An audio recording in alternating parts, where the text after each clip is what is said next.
प्रमुख संकेतों से पता चलता है कि पिछले साल राष्ट्रीय लॉकडाउन के बाद से देश की आर्थिक गतिविधियां अभी भी पूरी तौर से पटरी पर नहीं लौट सकी हैं। हालिया एक रिपोर्ट से पता चला है कि पिछले हफ्ते बिजली का उत्पादन पिछले साल की तुलना में और नीचे गिर गया है। इससे ये जाहिर होता है कि लॉकडाउन से आर्थिक गतिविधियों में निरंतर गिरावट जारी है।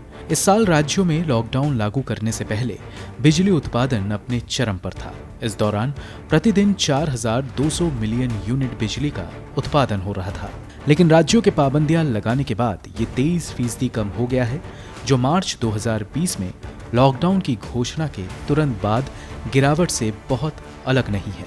मसलन इस साल मई महीने के दूसरे हफ्ते के दौरान प्रतिदिन बिजली का उत्पादन 3391.1 मिलियन यूनिट रहा, जबकि पिछले साल ये 3506.1 मिलियन यूनिट रहा था।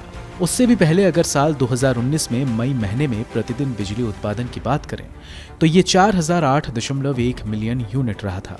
बिजली उत्पादन में आई इस गिरावट की मुख्य वजह लॉकडाउन से कारोबार और उद्योग धंधों का बंद होना है।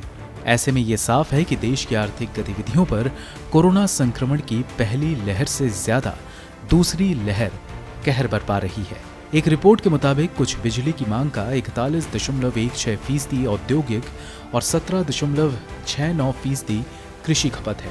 इनके अलावा बिजली की कुल मांग का 8.24% कमर्शियल इस्तेमाल होता है। जानकार बताते हैं कि पाबंदियों की वजह से औद्योगिक गतिविधियां धीमी पड़ी हैं। यही वजह है कि बिजली का उत्पादन भी कम हुआ है। अब औद्योगिक गतिविधियां कम होने से देश में बेरोजगारी की समस्या भी पैदा हो गई है। अगर CMIE के आंकड़े देखें तो पता चलता है कि मई महीने में बेरोजगारी दर लगातार बढ़ रही है। मसलन ताज़ा आंकड़ों के मुताबिक 24 मई तक देश भर में बेरोजगारी दर 10.77% दर्ज की गई है, जबकि देश भर में 1 मई तक बेरोजगारी दर 7.91% रही थी।